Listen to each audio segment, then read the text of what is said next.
I would like to turn myself in because I'm very mentally unstable. Okay. And what's going on there? I murdered my girlfriend. You'll need to use forceful entry to get into the house. Police! Yep, she's dead. She's right here. We got her. And then I just lost control. It was almost like something else, possessed me. I got to spend time with the vessel that was Shannon, and I got to absorb her spirit. She said, "Are you kidding me? What the Chance? Stop. Wait, please stop. I'm dying. I love you. I love you." And then she didn't speak another word. This is 27-year-old Chance Donohoe, who only hours earlier confessed to savagely murdering his ex-girlfriend in her Columbus home. But as investigators soon learn, violence was only part of a far more disturbing story, one fueled by control, betrayal, and delusions of power. So are you, as we speak right now, are you feeling like you're a god right now? I mean, yeah. The following is based on official police records, and the footage has never been seen before. In the early morning hours of August 29, 2023, a chilling call comes into dispatchers at the Powell Police Department, and it's from Chance himself. 911, what's the address of your emergency? And your name? My name is Chance. Okay. And what's going on there? I murdered my girlfriend. You'll need to use forceful entry to get into the house. I plan on taking myself to the police station after this phone call. Do you want Yes. the police to come to you? Can they come to you?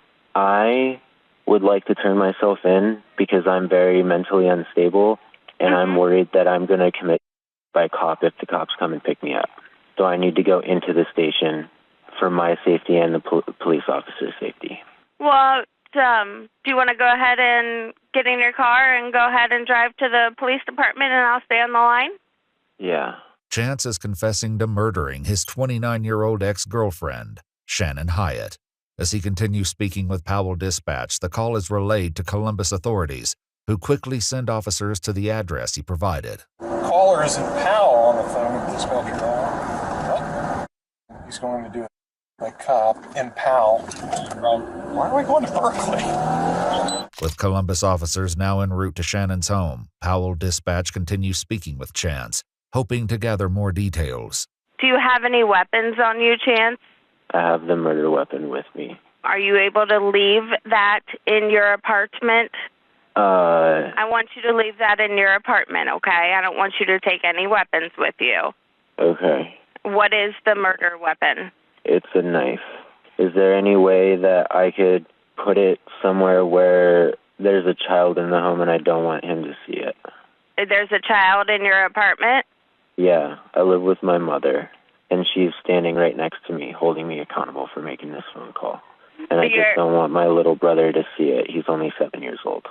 Okay, can we put the knife on top of the refrigerator? Yeah, that's fine. Okay, I want you to put it on there, not your mother. I don't want your mother to touch it. Okay, I'm going to put the knife on top of the fridge. Don't touch it at all, okay? I'm going to give my mother one last hug before this all starts. Okay, all right, go ahead and do that. I'm going to go to prison now. As police close in on his location, dispatch continues asking Chance questions, attempting to keep Chance stationary until units arrive.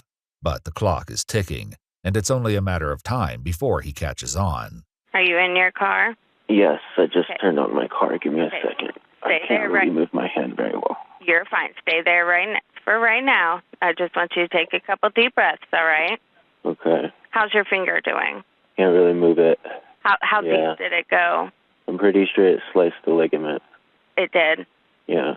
Okay. Do you want me to send a medic to you first? No. I'll receive all my treatment at the jail, please, and thank you. Yeah, not a problem. Where are you at in the lot, just parked right in front of your apartment? I'm going to be completely honest with you. I need to bring myself to you, and I don't want to be tricked into being picked up.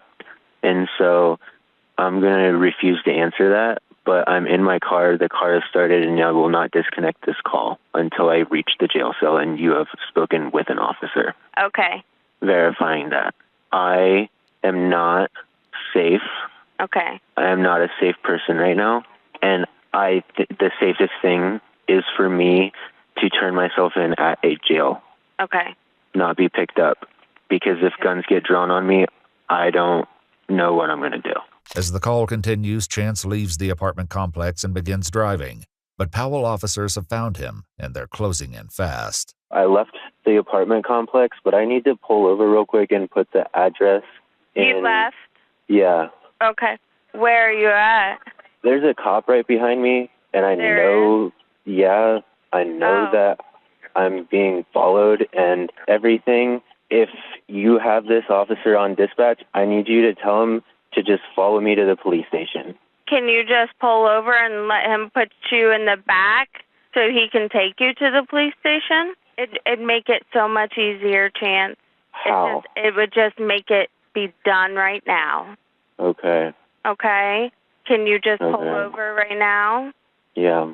Thanks to dispatch stalling Chance's departure, officers were able to intercept Chance less than half a mile away from the address he left from. He turns at an intersection and pulls over into the Sheetz gas station, where the police make contact for the first time. Can you make commands? Because you probably can't hear me on this side. Can you put both hands out the window for me? I got both hands.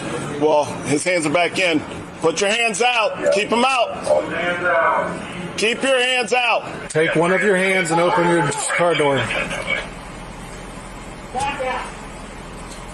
Open the door from the outside. Face away. Face away. Keep your hands above your head. Slowly start walking backwards. Walk back towards me. Back towards the sound of my voice. Keep walking back.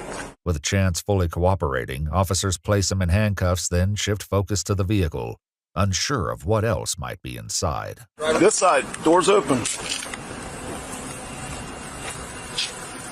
Clear. He's got gloves. Yep. Blood on it looks like it. You got anything on you, bud? Nope. I got nothing. Nothing. I've got $25 in my pocket. Okay. It's secured. There's gloves that look like blood on it. Are you injured at all, Chance, besides your finger? Just a little scratch on this other hand, but your other hand? Your laceration on this pinky. When did that happen? During the attack. Okay. And you put that bandage on yourself? Yeah, it's just a napkin and some medical tape.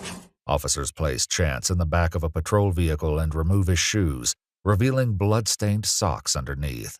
Both the socks and shoes are placed in paper evidence bags as they wait to transfer him to Columbus PD custody. Meanwhile, outside Shannon's home, Columbus officers prepare to make entry, unaware of the horror waiting on the other side of the door. Can I kick the door? I'm good. Kick the door.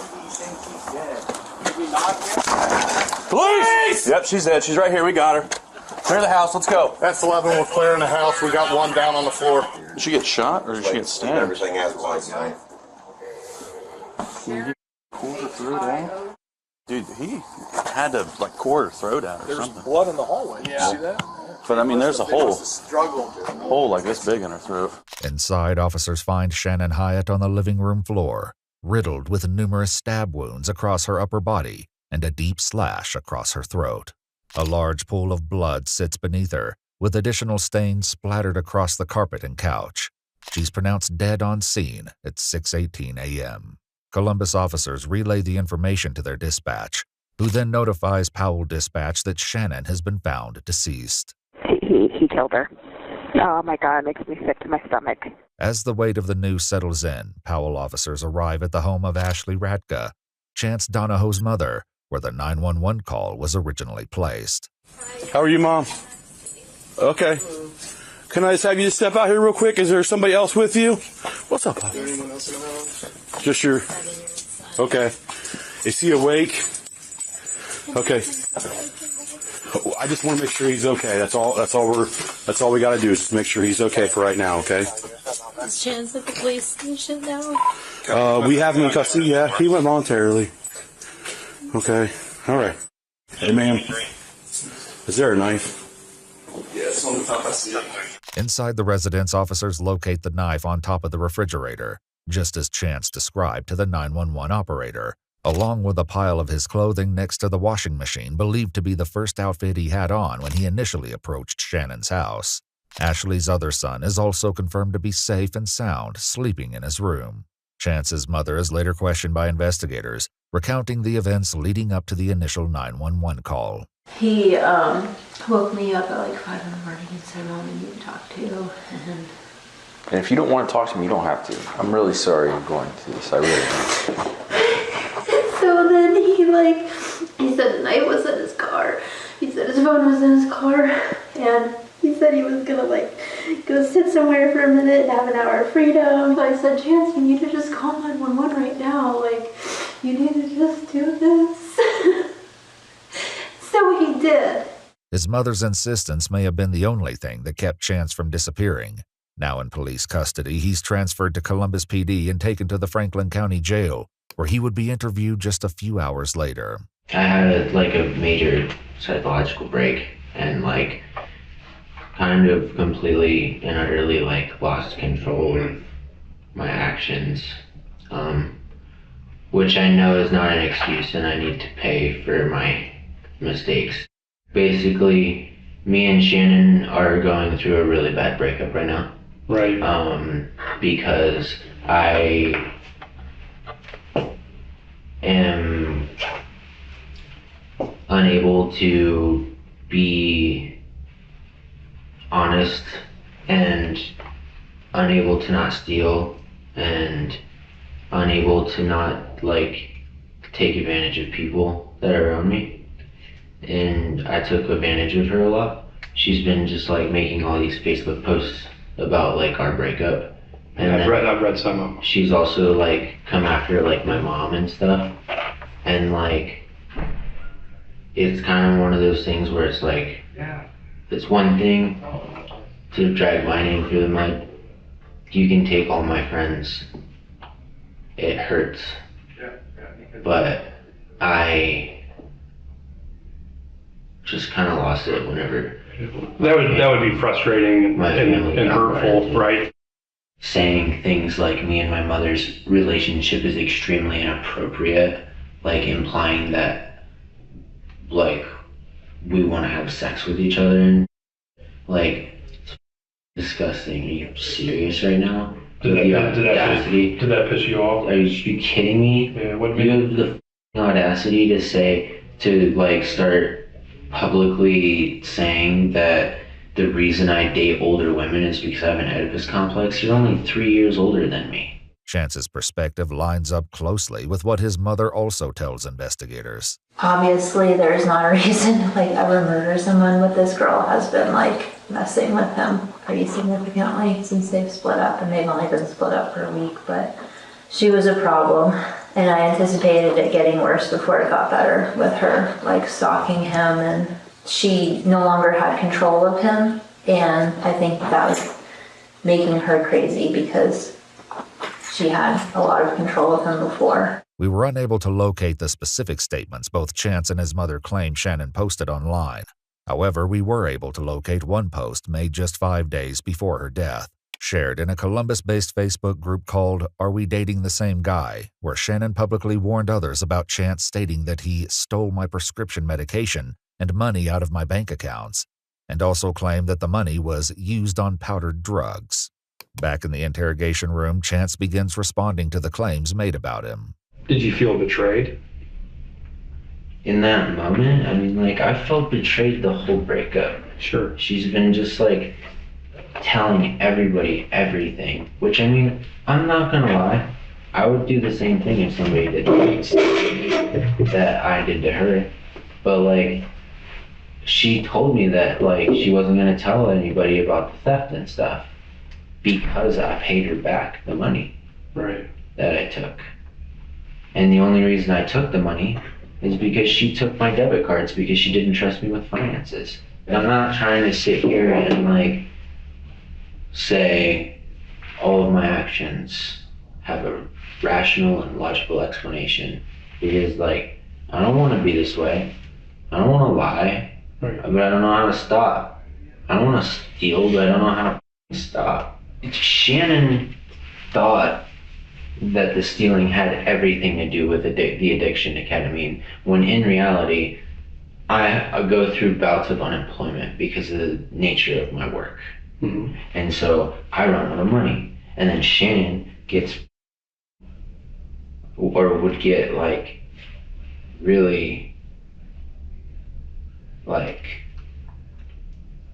mean and say really nasty things and all that. And so in my mind, just take this money, give it right back to her as your money so that she shuts the up and everything can be like happy and peaceful, and then just replace the money before she finds out that it was taken. But for Chance, the theft and online posts weren't the only triggers. There was something else. She had started sleeping with Matthew, who she had like just recently started being friends with and told me not to worry about. Who's Matt? Matthew is somebody that she was having some form of romantic relationship with. Okay. I didn't have a reaction to it, honestly. I was just happy that I had what? I'm just happy, like, I'm still happy. Like, I don't know, I'm not, like, happy about it. It's up and it's a horrible thing, but at the end of the day, like, I don't know. But jealousy and heartbreak were only part of the equation. As Chance opens up, he reveals a fractured state of mind that had already begun to crack. I have undiagnosed schizophrenia. Okay. I have auditory and visual hallucinations. I went to a music festival this past weekend and kept like seeing Shannon everywhere, and I thought that she was like following me around to like. Weren't you there with her at Legend Valley? No, not at Legend Valley. Okay. Just this past weekend at Wonder Bus downtown. I was there and I was working the festival, and she has known about every single move that I've made since we've broken up. Like where I'm at, what I'm doing, who I'm hanging out with, everything. And so like I was getting really paranoid and frustrated because I thought that she was kind of like stalking me. I went directly to my mom's because I just wanted to tell my mom face to face. And I woke my mother up and I said I killed Shannon. How did your mom take it? Like, shook, shaken. And then she kept just saying things like, you had your whole life. Anything that Shannon could have done to you, we could have worked through. Like, this was not worth it. Some dumb girl was not worth this. As Chance speaks of hallucinations and paranoia, his mother tells investigators she'd seen this unraveling begin long before the murder. He didn't have any medication for the last couple of weeks. He was diagnosed bipolar disease for one thing. You said he hasn't had his medication? No, he was on Abilify, he was on Wellbutrin, and he hadn't had it for the last couple of weeks. I can't tell you why he did what he did. Maybe he told you. He told me he was like hearing voices and all kinds of stuff like that. And I told him, like, just love him so much. I love my son so much. And I just can't believe this has happened. I'm really sorry. I felt so bad for her family too. And even though she was like doing whatever she could to mess with him so much, like, she didn't deserve that. Sometimes you can't control your kids, you know. I mean, he's an adult and he made decisions, and that's not on you, that's on him, you know. At some point, you gotta let them be adults. I have, and I've done that. I've played that card. I've done every single thing. I've tried to do it all. He's been in and out of counseling since he was like 4 or 5 years old. What his mother could only fear, Chance now begins to admit in chilling detail. I was just kind of driving around because I just didn't really know what to do. When was this? This was at about like 11 o'clock. Last night? Yeah. Okay. I was just driving around between like 11 and like midnight. Okay. And just kind of like trolling around. This is confirmed by Shannon's front porch camera as it captures Chance's car driving past around 11:11 p.m. And I thought to myself I should check myself into a mental hospital because I'm not really all that safe. I actually just like drove by your house before I like went back to my mom's house and changed into clothing. And I saw a van, and then I saw a person that looked like Matthew leave, and I just kind of didn't think of anything about it because I don't know what kind of vehicle he drove. So then you drive? I just drove by because at first, like, all I wanted to do was just like knock and talk, but like, I don't know.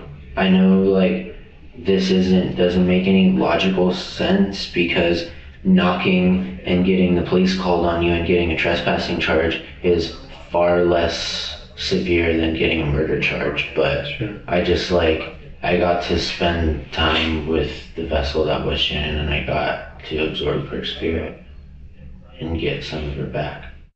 We have some video like from the neighbors, like cameras or video systems, and it looks like you had walked up to the house maybe with like a t-shirt on initially. Yep. Does that ring a bell? Yeah. Around 11:57 p.m., a neighbor living next door to Shannon's home catches a glimpse of Chance walking through her yard and across the driveway, unknowingly capturing a critical moment just before the murder takes place. That was the time that I like drove past and was like, saw the van, was trying to like work up the nerve to like go up to the door, but like didn't really know what to do. So I guess I don't know why, but I was just like, why don't you just like kind of just like see if she's even like here. And so I peered into the garage window to see if her car was there, and then I tried to see if I could see what room she was in without her seeing me on her cameras and stuff. And then I didn't see anything, and then whenever I left I was like, you need to just go home and you need to just give your mom your car keys and you need to check yourself into a psych ward.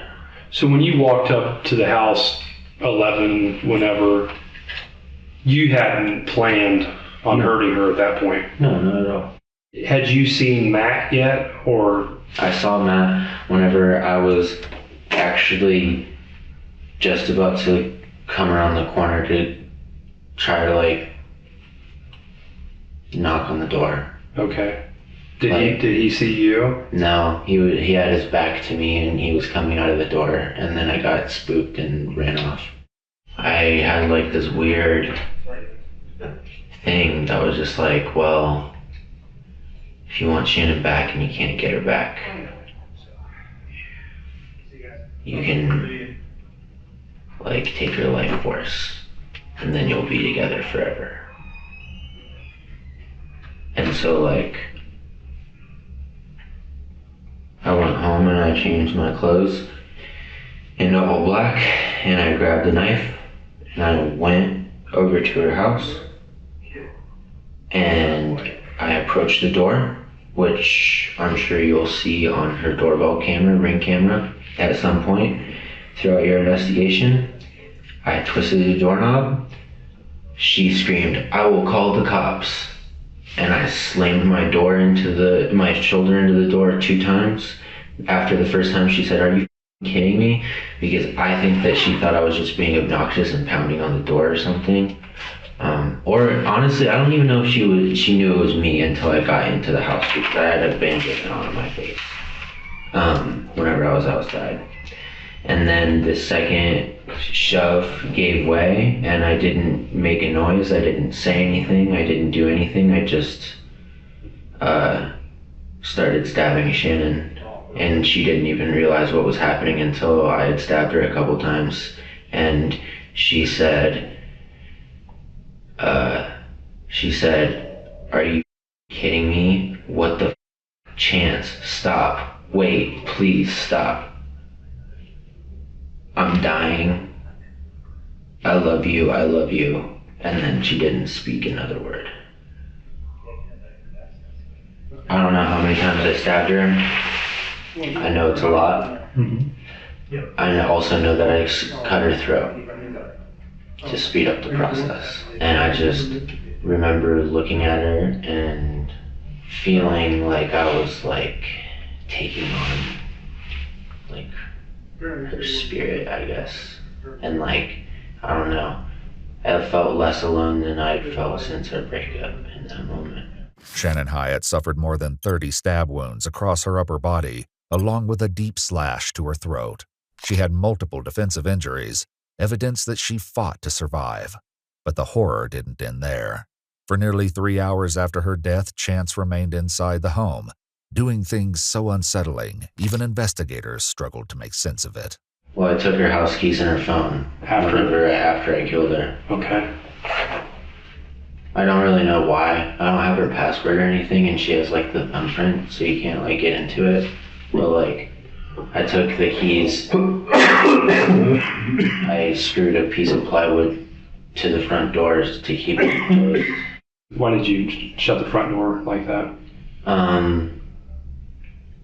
To be completely honest with you, so our cats didn't get out. Yeah, that's good. No, I mean, I think it sounds ridiculous, but was the... You didn't want the cats to get out. That was a concern of mine. And I'm not going to lie to you, there is a part of me that's very upset knowing that they slept together, because the first thing that Shannon said whenever she got out of our relationship was, I need to be single for a while and really figure out my own. Right. And then I saw something that she wrote down saying, I feel like I'm really falling into the same patterns with Chance with Matt, and I don't know how to feel about it. Where did she write that down? It's in her notes on her phone. Okay. How did you get into her phone? I used her thumb after I killed her. Okay. So I'm a full psycho stalker mode, dude. Huh? I'm going to be completely blatantly honest with you. That's why we're here. In the aftermath of the murder, Shannon's back porch camera captures chilling footage. At 2:04 a.m., just 6 minutes after her screams are heard, Chance's shadow appears in the window, and for a brief moment, a blood-covered hand is visible. His shadow returns multiple times throughout the early morning hours, a silent presence inside the home, long after Shannon's final breath. Why are you moving her body at that point? Because the door is busted, and her feet are about 1.5 feet maybe away from the door. Okay. And if I want to do any kind of going in and out of the front door, there's just a dead body right in blatant view. So I rotated her 180 degrees, went outside, smoked a couple cigarettes. When you say I went outside, did you go out front? Yeah. Okay. Did you have sex with Shannon? Mm-hmm. Afterward? Mm-hmm. At that point, was she dead? Yeah. Did you feel aroused, like looking at her? Not by like her deadness, but like I was still very sexually attracted to Shannon. She was beautiful, right? Mm-hmm. So how long do you think that lasted?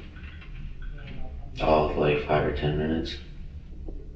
And did you wear a condom or? Mm-hmm. It was another just acceptance of guilt. Yeah. Do you remember where you ejaculated? Was it inside of her? Or? Yeah. Okay. How long do you think she had been dead at that point? I don't know. From here, Chance lays bare a disturbing justification, one rooted in a delusional sense of power and a belief that Shannon was something to possess or consume. You mentioned earlier that if you took her life force, mm-hmm. that you would feel closer to her. What does that mean exactly, like as far as? Well, it's kind of like a Native American belief of like absorbing the soul whenever you kill an animal. Okay. And like, I don't know, like you're absorbing it and like, I don't know. I oftentimes whenever I'm experiencing episodes of psychosis, think that I'm a god. Okay. And will kind of view people as like just kind of things. I've never been violent to this extreme before, but I definitely just like, well, if I'm God and I take away your free will and I release your spirit, I take your spirit back. Okay. I mean, I still feel like that. So are you, like, as we speak right now, how are you feeling about, like, our interactions? Are you feeling like you're a god right now? I mean, yeah. And we're like objects in front of you? I mean, you're not necessarily objects, you are people of authority, and I am paying the price for, like, human laws and stuff like that because I am in a human vessel, but, like, yeah, like, definitely, like, a god, and, like, can make things happen. What's the tattoo stand for? It's the Ohm symbol. It represents the sound frequency that's been recorded and picked up throughout the entirety of the known and explored universe. Mm-hmm. It's often referred to as the God frequency. It's just kind of a religious representation kind of thing. Next, Chance is asked to confront the weight of his actions. Do you feel bad, or do you just... I feel guilty for taking Shannon away from the people that love her. And I know that a lot of people are going to miss her. I do feel guilty about that. Processing emotion is something that I've always really struggled with. Okay.